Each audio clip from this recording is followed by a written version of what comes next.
반대로 이걸 모르면은 허송세월에 돈 낭비, 시간 낭비, 진짜 타격이 어마어마합니다. 생존쌤은 이렇게 하면 컴퓨터로 한번 볼게요. 네, 안녕하세요. 온라인 생존백서, 생존의 신, 생존쌤입니다. 자, 오늘 말씀드릴 내용인데요.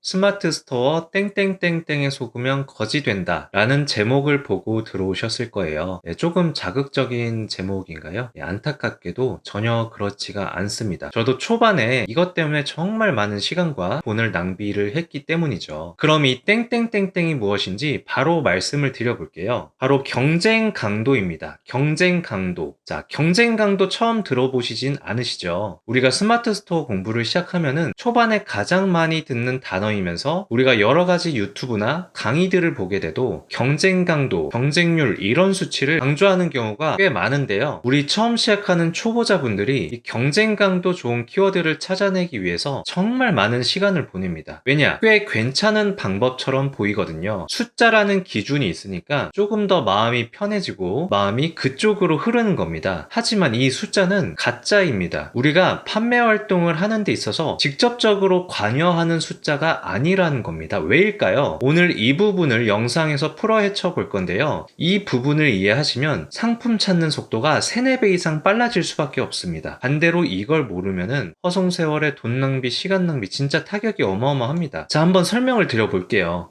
자, 도대체 왜 경쟁 강도가 중요하지 않을까? 먼저 경쟁 강도가 뭔지 한번 볼게요. 제가 많이 이용하는 아이템 스카우트에서 표현하고 있는 경쟁 강도는 상품 수 나누기 검색 수 라고 정의가 되어 있는데요. 쉽게 말해서 공급에서 수요를 나눠 놓은 숫자입니다. 경쟁 강도 숫자가 높으면 경쟁이 심할 테고 숫자가 낮으면 판매가 수월하다 이런 의미를 가지고 있는 건데요. 누군가가 이런 정보를 들으면은 그럼 경쟁 강도 낮은 키워드만 찾으면 되는 거 아니야? 이렇게 생각하게 되는 굉장히 오해의 소지가 다분한 숫자다. 조금 자극적으로 말씀드리면은 거의 의미가 없는 숫자다 라고까지 말씀드릴게요. 왜 그런지 한번 설명드려보겠습니다.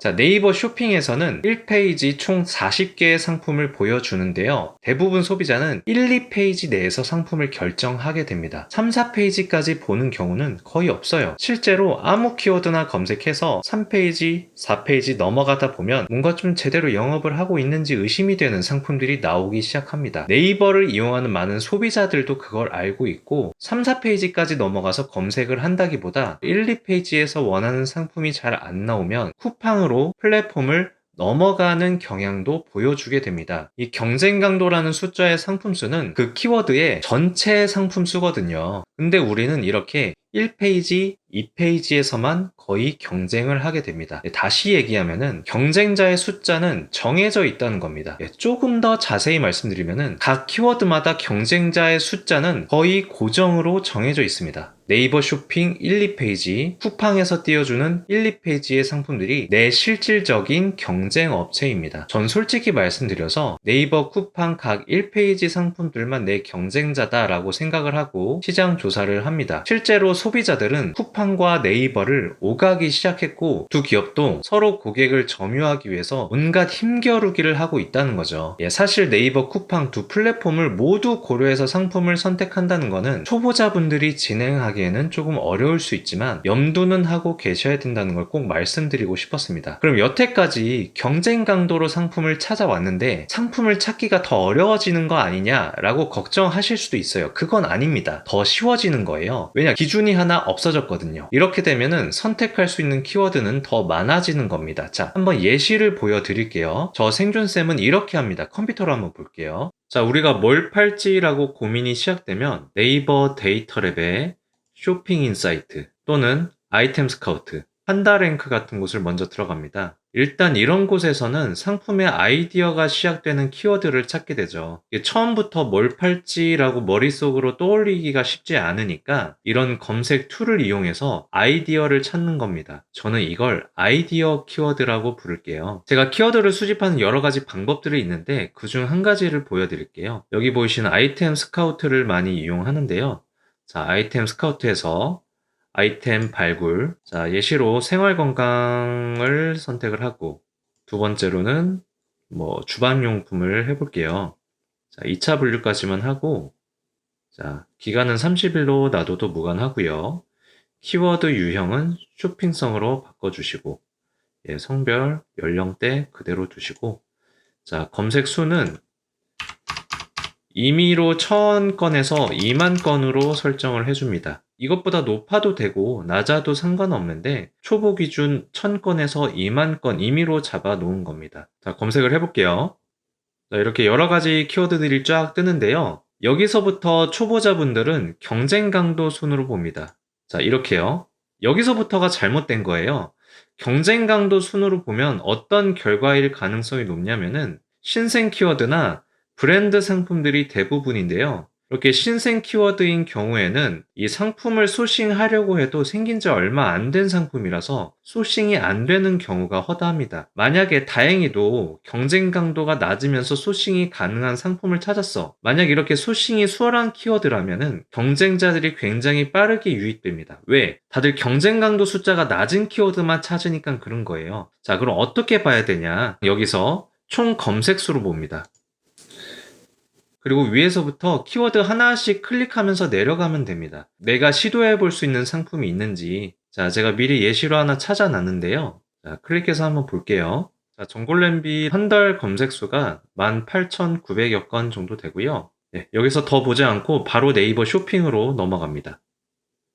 자, 여기에서 뭘 보면 되냐면은 첫 번째, 여기 1페이지 중에서 내가 들어갈 자리가 있는지 이것만 보면 됩니다. 저는 초보 기준에서 여기 보이는 이런 구매 건수 있죠. 구매 건수가 200건 이하의 상품을 보라고 하는데요. 여기 나오는 구매 건수가 6개월 판매량이니까 하루에 한두 건씩 꾸준하게 팔면 되는 난이도입니다. 하루에 한두 건씩 꾸준히 팔면은 1페이지 올라갈 가능성이 매우 높아진다는 얘기입니다. 자, 그럼 여기 1페이지에서 구매 건수가 200개 이하 되는 상품이 몇 자리가 있는지 카운팅하고, 자, 한번 세볼게요. 몇 자리가 있는지. 이거 볼 때는 광고 영역은 제외를 합니다. 일반 영역에서만 보는 거예요. 1페이지 1등부터 한번 살펴볼게요.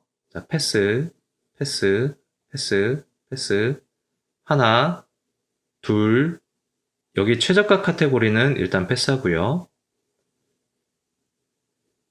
셋, 넷, 다섯, 여섯.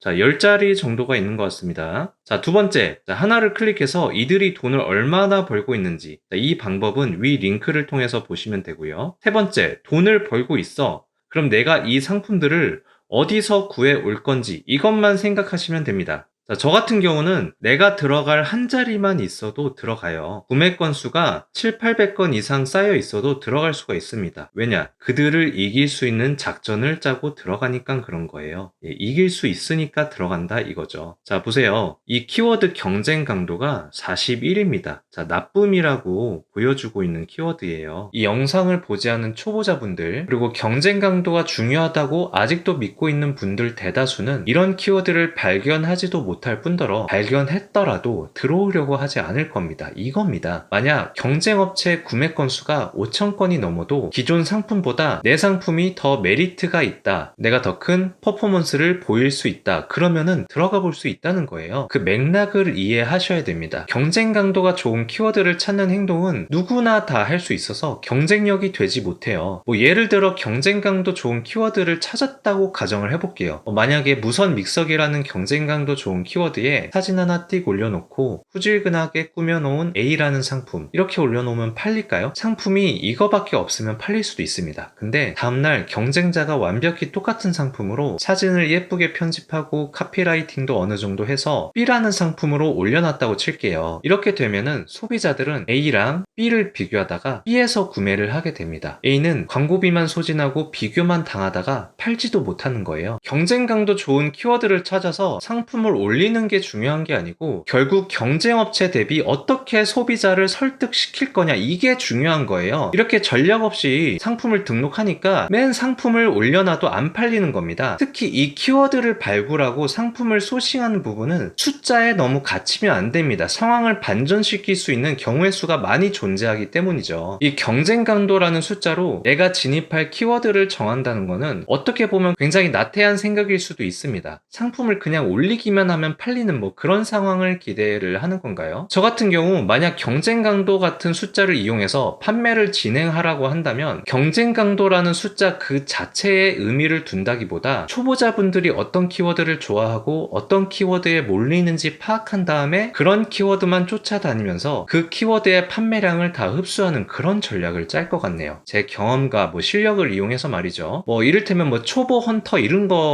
것 같아요. 예, 물론 그렇게는 안 하겠지만요. 경쟁 강도라는 숫자로 전략을 짠다는 게 굉장히 취약하다는 겁니다. 그럼 우리는 뭘 배워야 하냐? 이런 경쟁 강도, 키워드 정하기 이런 거는 교양 수업 정도로 받아들이시고요. 1페이지 상단에 위치한 상품들 중에 내가 이길 수 있는 상품이 있느냐? 상대방과 나와의 실력 차이가 매출을 만드는 겁니다. 이게 진짜예요. 저는 부업으로 접근해도 이렇게 상품 하나하나에 경쟁력을 심어가는 게 더 수월하다고 보는 입장이에요. 만약 이렇게 경쟁력을 높여가는 연습이 된 상태에서 해외 구매 대행이나 대량 등록, 반자동 이런 걸 진행하면 어떻게 될까요? 그 시너지는 아마 폭발하게 될 겁니다. 지금 이 영상을 보는 초보자분들은 작게나마 꾸준히 팔리는 상품이 있다면 그 상품을 경쟁업체 대비 강화하는 작업을 먼저 해보시라고 권해드리고 싶어요. 너무 복잡하게 생각할 필요 없어요. 이리 꼬고 저리 꼬고 이렇게 복잡하게 키워드를 찾을 필요가 없다는 거죠. 내가 쟤를 이길 수 있느냐 이것만 보시면 됩니다. 예, 좀 정리가 되시나요? 예, 그럼 내가 쟤를 어떻게 이길 건데 이 채널이 나에게 도움이 될 것 같다 싶으시다면 구독과 좋아요 부탁드리겠습니다.